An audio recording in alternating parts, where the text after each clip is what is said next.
السلام علیکم ورحمۃ اللہ وبرکاتہ۔ آپ سب سننے اور دیکھنے والوں کے لیے میری اللہ تعالیٰ سے دعا ہے کہ اللہ تعالیٰ آپ سب کو صحت تندرستی والی، ایمان والی اور اسلام والی زندگی بنائے، اور قرآن کو ہم سب کی آنکھوں کی ٹھنڈک اور دل کی بہار بنا دے۔ تو الحمدللہ آج ہم پڑھیں گے سورہ بقرہ، پارہ نمبر 1 ہے، یعنی پہلا پارہ، اور سبق نمبر 8 ہے، آیت نمبر 11، 12، 13، 14 اور 15۔ تو ابھی سب سے پہلے آیت نمبر 11 پڑھتے ہیں، پھر اس کے بعد آیت نمبر 12، پہلے ان کا ترجمہ اور پھر اس کے بعد اس کی ڈیٹیل۔ اعوذ باللہ من الشیطان الرجیم، بسم اللہ الرحمن الرحیم۔ اور اذا، جب، قیل، کہا جاتا ہے، لہم، ان کے لیے یا ان سے، دونوں ترجمے کر سکتے ہیں، لا تفسدو، نہ تم فساد کرو، فی الارض، زمین میں، قالو، تو وہ کہتے ہیں، انما، صرف، انما کا ترجمہ صرف کرنا ہے یہاں، نحنو، ہم، مصلحون، اصلاح کرنے والے ہیں۔ الا، یہ آیت نمبر 12 ہے، آگے اس کا ترجمہ دیکھ لیں۔ الا، سن لو، خبردار، یا سن لو، دونوں ترجمے ہو سکتے ہیں، خبردار یا سن لو۔ انہم، ان، بے شک یا یقیناً، ہم، وہ، اور پھر آگے ہم، وہی، یعنی 2 بار ہم آیا تو تاکید پیدا ہو گئی، اور پھر اس طرح بن گیا انہم، ہم، بے شک وہی، ویسے ہم کا ترجمہ وہ ہوتا ہے، بے شک وہی، المفسدون، فساد ڈالنے والے یا فساد کرنے والے ہیں، ہم المفسدون، وہی فساد ڈالنے والے ہیں، ولیکن، اور لیکن، لا یشعرون، نہیں وہ شعور رکھتے، ولیکن لا یشعرون، لیکن نہیں وہ سمجھتے۔ اب ہم کرتے ہیں سبق نمبر 8 میں آیت نمبر 11 اور 12 کی ڈیٹیل۔ تو آیت نمبر 11 میں ہم نے پڑھا، اعوذ باللہ من الشیطان الرجیم، بسم اللہ الرحمن الرحیم۔ جب ان منافقوں سے کہا جاتا ہے زمین میں فساد مت کرو، زمین میں فساد مت ڈالو، تو وہ کہتے ہیں کہ ہم تو صرف اصلاح کرنے والے ہیں۔ پیچھے ہم نے پڑھا پچھلی آیات میں کہ منافقین کے دل میں ایک مرض ہے، اور وہ مرض کیا ہے؟ نفاق کا مرض۔ ان کی بیماری کے بارے میں پڑھا، اور ان کی خود فریبی اور خوش فہمی کے بارے میں پڑھا کہ یہ سمجھ رہے ہیں کہ ہم مسلمانوں کو اور اللہ کو دھوکہ دے رہے ہیں۔ اب یہاں اللہ تعالیٰ کہتے ہیں جب ان سے کہا جاتا ہے نا کہ زمین میں فساد نہ ڈالو، یہ ان کی ایک خصلت ہے۔ یہاں منافقین کی یہ خصلت بتائی گئی ہے کہ جب انہیں کہا جاتا ہے زمین میں فساد نہ ڈالو، تو وہ کہتے ہیں ہم تو اصلاح کر رہے ہیں۔ اب اس کو ذرا توجہ سے دوبارہ سنیں کہ منافقین کی یہ خصلت ہے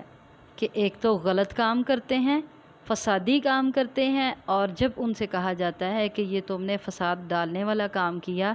تو کہتے ہیں کہ نہیں ہم نے تو اصلاح کرنے والا کام کیا۔ تو اس سے پتہ چلا کہ یہ منافقین کی خصلت ہے، اور ہمیں اس سے باز رہنا ہے۔ ہمارے معاشرے میں جتنے بھی فسادی کام ہو رہے ہیں، وہ لوگ جو ظاہری طور پہ مسلمان ہیں، کلمہ گو ہیں، اپنے آپ کو مسلمان کہتے ہیں، لیکن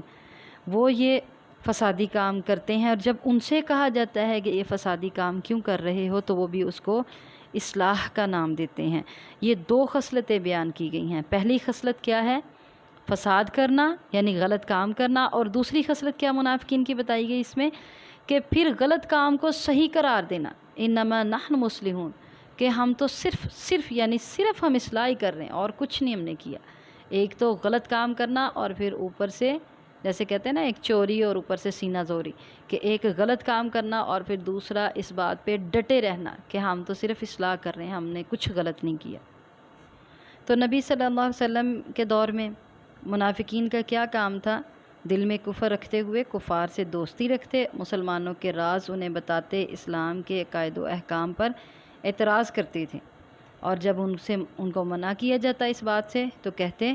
کہ ہم تو اس کے ساتھ اصلاح کر رہے ہیں، یعنی اس برے عمل کو وہ اصلاح کا نام دیتے تھے کہ کفار کے ساتھ دوستی، یا کفار کو تھوڑا بہت ان کے ساتھ بیٹھ جانا، اٹھ جانا، یا ان کو کچھ باتیں بتا دینا، اس کی وجہ سے ہم اصلاح اس کے ساتھ کرتے ہیں۔ کوئی بھی بہانہ بنا سکتا ہے انسان کہ اس کی وجہ سے ہم تھوڑے سے ان سے راز لے لیتے ہیں، ان کی باتیں سن لیتے ہیں کہ وہ مسلمانوں کے خلاف کوئی اسکیم تو نہیں بنا رہے، کوئی بھی ایسا بہانہ بنا کے تو یہ بات کہہ دینا کہ ہم تو اس سے صرف اصلاح کر رہے تھے تاکہ ہمیں ان کے راز پتہ چل جائیں، اور یا پھر ہم ان کے ساتھ بھی بیٹھیں، آپ کے ساتھ بھی بیٹھیں، تو پھر ان کو یہ پتہ چلے کہ یہ ہمارے ساتھ برے نہیں ہیں، تو اس کے ساتھ جو ہے نا اصلاح ہو جائے، صلح کا معاملہ بن جائے دونوں کے درمیان میں۔ تو آج کل ہمارے معاشرے میں بھی مسلمانوں کے اندر ایسی بہت سی عادات پائی جاتی ہیں، مثلاً بہت سے لوگ جو ہیں وہ اللہ کے ساتھ شرک کرنا، اولیاء کو جو ہے نا وہ ادب و احترام میں اس کو شمار کرتے ہیں، اللہ کے ساتھ شرک بھی کرتے ہیں، یعنی ایک تو غلط کام بھی کرنا اور پھر فساد ڈالنے والا کام کرنا، اور شرک تو ویسے ہی بہت بڑا گناہ ہے، اور پھر دوسرا اس کو اچھا کام کہتے ہیں اور کہتے ہیں انما نحن مصلحون، کہ یہ تو بہت اچھا کام ہے، یعنی جس طرح وہ منافق نہیں مانتے تھے اپنی غلطی، یہ بھی نہیں مانتے اور کہتے ہیں کہ یہ تو بہت اچھا کام ہے، یہ تو انبیاء اولیاء کا ادب و احترام ہے۔ اور پھر اسی طرح بعض جو ہیں وہ بدعات کرنے والے ان بدعات کو قرب الہی کا ذریعہ بتاتے ہیں، وہ کہتے ہیں اللہ کا قرب حاصل کرنے کے لیے ہم یہ بدعت جو ہم نے جاری کی ہے نا، یہ اللہ کا قرب حاصل کرنے کے لیے کی ہیں۔ اور پھر اسی طرح کفار سے دوستیاں جو رکھتے ہیں، جیسے پہلے منافقین رکھتے تھے تو کہتے ہیں اسلام کے غلبے کے لیے۔ آج بھی ہمارے حکمران طبقہ، آج کل جیسے سیاست کا بہت شور مچا ہوا ہر طرف، تو یہ حکمران طبقہ، یہ سیاسی لوگ غیر مسلموں کے ساتھ، کفار کے ساتھ دوستی رکھتے ہیں، اور پھر اس کو کیا کہتے ہیں کہ یہ اصلاح کر رہے ہیں، غلبے کی وجہ سے، اسلام کے غلبے کی وجہ سے ہم یہ کر رہے ہیں تاکہ مسلمان غالب رہیں۔ اس سے مسلمان غالب نہیں ہوتے، جب ہم کفار کے سامنے نیچا کر دیتے ہیں اپنے آپ کو، ان کی طرف خود دوستی کا ہاتھ بڑھاتے ہیں اور وہ ہمارے ہاتھ کو کاٹنے کے لیے تیار ہوتے ہیں، اسی ہاتھ کو جو ہم ان کی طرف دوستی کے لیے بڑھا رہے ہوتے ہیں، تب تک جیسے نبی کریم صلی اللہ علیہ وسلم کے دور میں اللہ کے نبی صلی اللہ علیہ وسلم کو کہا گیا تھا نا کہ آپ کچھ ہماری مان لیں، کچھ ہم آپ کی مان لیں، آپ ہمارے بتوں کو برا بھلا کہنا چھوڑ دیں، ہم آپ کی بات سننے کو تیار ہیں، اگر آپ ان کو برا بھلا نہیں کہیں گے تو پھر ہم آپ کی بات سنیں گے، اور اگر آپ ان کو برا بھلا کہیں گے تو پھر ہم آپ کی بات نہیں سنیں گے، توحید کی بات نہیں سنیں گے۔ تو اللہ کے نبی صلی اللہ علیہ وسلم سے کہا جاتا تھا کہ کمپرومائز کریں، کچھ آپ ہماری سن لیں، کچھ ہم آپ کی سن لیتے ہیں، کچھ آپ ہمارے ساتھ کمپرومائز کریں، کچھ ہم آپ کے ساتھ کرتے ہیں۔ تو نبی کریم صلی اللہ علیہ وسلم نے ڈنکے کی چوٹ پہ یہ بات کہی تھی کہ کمپرومائز اسلام میں، توحید میں ناممکن ہے، لیکن آج کے ہمارے سیاسی لوگ جو ہیں وہ کفار کے ساتھ کمپرومائز کرتے ہیں، کچھ ان کی سنتے ہیں اور کچھ اپنی سناتے ہیں، کچھ ان کی مانتے ہیں، کچھ اپنی مناتے ہیں۔ دنیاوی معاملات میں تو یہ درست ہے، لیکن دین کے معاملے میں اس کی کوئی اہمیت نہیں ہے، بالکل اس کا اسی طرح انکار ہے جیسے نبی کریم صلی اللہ علیہ وسلم نے مشرکین مکہ سے انکار کر دیا تھا۔ اور بہت سے کام ایسے کر کے جس کے ساتھ فساد ڈلتا ہے، انسان کہہ دیتا ہے کہ یہ حالات کا تقاضا تھا۔ بہت سے عام باتیں ہیں ہمارے معاشرے میں، ویڈیو بنتی ہے شادیوں پہ، موویاں بنتی ہیں، تصویریں اترتی ہیں، جی کہتے ہیں یہ حالات کا تقاضا ہے۔ اور پھر اسی طرح غمی بھی آئے تو ان معاملات میں بھی بہت سی غیر اسلامی رسومات قائم کی جاتی ہیں اور کہا جاتا ہے کہ یہ حالات کا تقاضا ہے، یہ معاشرے کا تقاضا ہے، یعنی ان کو بڑے اچھے طریقے سے اصلاح کا نام دے دیا جاتا ہے کہ خاندان کو ملانے کے لیے ہم نے یہ کام کیا ہے۔ وہ بدعت جو جاری کی، وہ بدعت جو چلائی، وہ خاندان کو ملانے کے لیے ہم نے چلائی ہے۔ اسی طرح مسلمانوں کے معاشرے میں کفار نے ایک نیا جو ہے نا وہ وار کیا، اور انہوں نے اس کو خاندانی منصوبہ بندی کا نام دے دیا۔ مسلمانوں کی نسل کو ختم کرنے کے لیے یہ کام کیا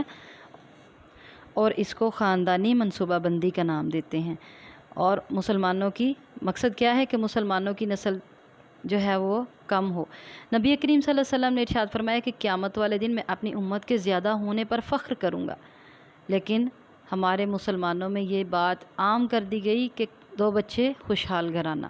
بچے کم ہی اچھے، بچے 2 ہی اچھے۔ تو یہ باتیں اس طرح کی مسلمانوں میں جو ہے ان کو اشتہار کے طور پر استعمال کیا جاتا اور ان کو پھیلایا جاتا ہے، اس طرح کے نظریات کو، بالکل اسلام کے اپوزٹ ہوتی ہیں یہ باتیں، اور اس کے ساتھ مسلمانوں میں فساد ڈالا جاتا ہے، مسلمانوں کے ایمان کو خراب کیا جاتا ہے، اور یہ مسلمان لوگ ہی کرتے ہیں۔ گھروں میں عورتیں جاتی ہیں، مسلمانوں کی عورتیں ہیں نا جو کہتی ہیں کہ خاندانی منصوبہ بندی پر عمل کریں، فیملی پلاننگ کو اختیار کریں، اور اس کو اصلاح کا نام دیتے ہیں، اور بڑے ہی اچھے انداز کے ساتھ ہماری بولی بالی جو ہیں عورتیں، مسلمان عورتیں، ان کے ذہنوں میں یہ بات ڈالی جاتی ہے کہ آپ تو پس رہی ہیں بچوں کی مشقت میں، تو بچے کم پیدا کریں، بچے 2 ہی اچھے۔